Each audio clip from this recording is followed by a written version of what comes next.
Guys, स्वागत है मेरे यूट्यूब चैनल पे और एक ब्रांड एपिसोड पे। इस एपिसोड में मैं बात करने वाला हूँ 3 ऐसे सप्लीमेंट्स के बारे में जो आपकी बॉडी की ओवरऑल हेल्थ को इम्प्रूव करने में आपकी बहुत हेल्प करेंगे, specially for beginners. I can totally understand as a beginner, जब भी आप जिम में जाते हैं तो आप बहुत ज़्यादा पैशनेट होते हैं अपनी बॉडी के ओवरऑल हेल्थ को इम्प्रूव करने के लिए और एक अच्छी फिजिक अचीव करने के लिए। और जब भी अपने सराउंडिंग में किसी बेस्ट एथलीट को देखते हैं या किसी पर्सन को देखते हैं जिसकी फिजिक अच्छी है तो आप बहुत ज़्यादा इंस्पायर हो जाते हैं और तरह तरह के सप्लीमेंट्स कंज्यूम करने लग जाते हैं जो कि आपको नहीं करने चाहिए। सबसे पहले आपको ध्यान देना है अपनी डाइट के ऊपर कि आप डाइट में जो खा रहे हैं वो हेल्दी खा रहे हैं नहीं खा रहे हैं। सप्लीमेंट को साइड में रखते हैं, बात करते हैं पहले डाइट के बारे में।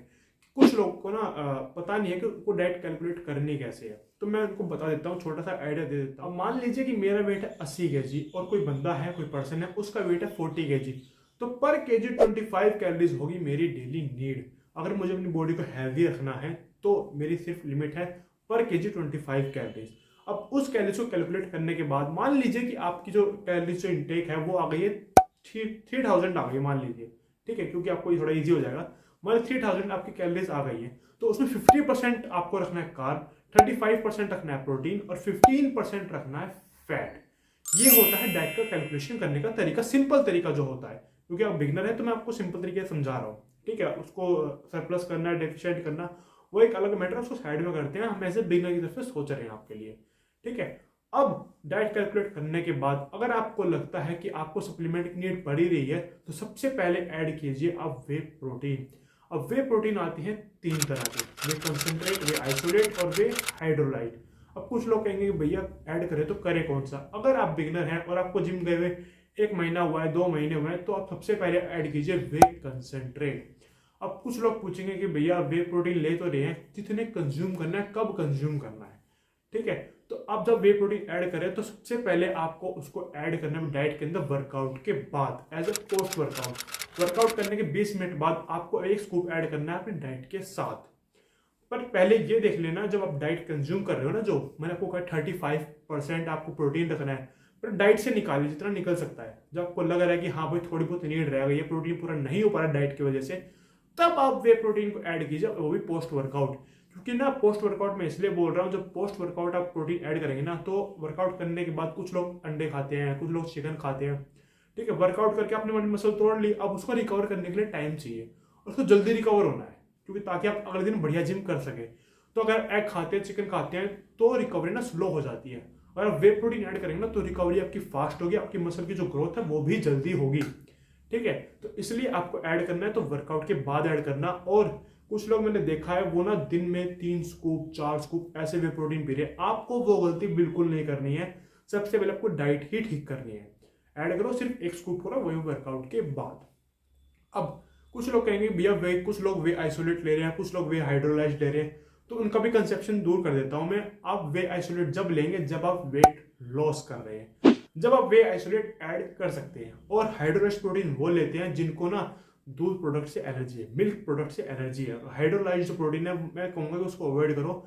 वे कंसेंट्रेट और वे आइसोलेट, इन दोनों पे ही स्टिक रहो, हाइड्रोलाइज तक मत जाओ, क्योंकि वो चीप प्रोडक्ट नहीं है, वो बहुत महंगा आता है। इसलिए वे आइसोलेट और वे प्रोटीन इनफ आपके लिए।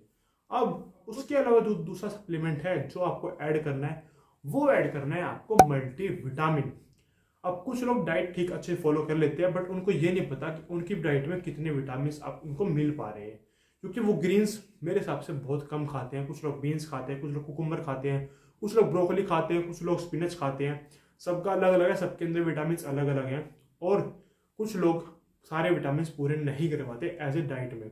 मैं भी नहीं कर पाता हूँ, मैं प्रॉपर स्ट्रिक्ट डाइट फॉलो करता हूँ, मेरे भी कुछ विटामिन रह जाते हैं। तो इसलिए मैं आपको कहता हूँ कि मल्टीविटामिन ऐड कर लो, क्योंकि जिंक हो गया, मैग्नीशियम हो गया, ये सब जो मल्टीविटामिन है वो डाइट में ना कहीं आप मिस आउट कर देते हैं। इसलिए मल्टीविटामिन ऐड कीजिए।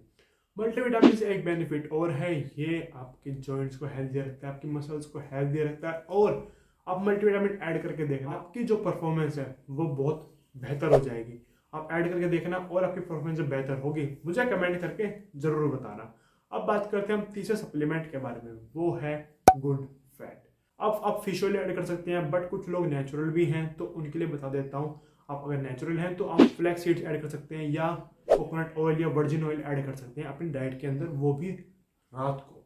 अगर आप फिश ऑयल ले रहे हैं तो रात को 1 कैप्सूल इनफ आपके लिए। और अगर आप कोकोनट ऑयल या वर्जिन ऑयल इस्तेमाल कर रहे हैं खाने के अंदर तो 1 टेबलस्पून या 2 टेबलस्पून इनफ है आपके लिए रात को, वो भी ठीक है। फैट करता क्या है, जब आप वर्कआउट करते हैं तो बहुत सारी इन्फ्लेमेशन होती है और वो आपकी मसल को हैम्पर करती है, उनको ग्रोथ करने से रोकती है। तो अगर आप गुड फैट ऐड करेंगे तो इन्फ्लेमेशन नहीं होगी। और उससे भी ज़्यादा ज़रूरी, गुड फैट आपके हार्ट का ध्यान रखेगा।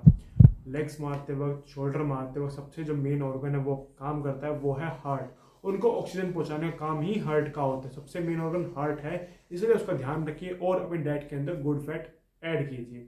तो ये थे ऐसे 3 सप्लीमेंट, मल्टीविटामिन, वे प्रोटीन और गुड फैट। ये तीनों सप्लीमेंट अपनी डाइट में ऐड कीजिए, उसके बाद किसी दूसरे सप्लीमेंट की तरफ जाना। और सबसे ज्यादा जरूरी चीज, इन सप्लीमेंट को साइड में रखिए, डाइट में साइड में रखिए, आप वर्कआउट भी प्रॉपर करिए।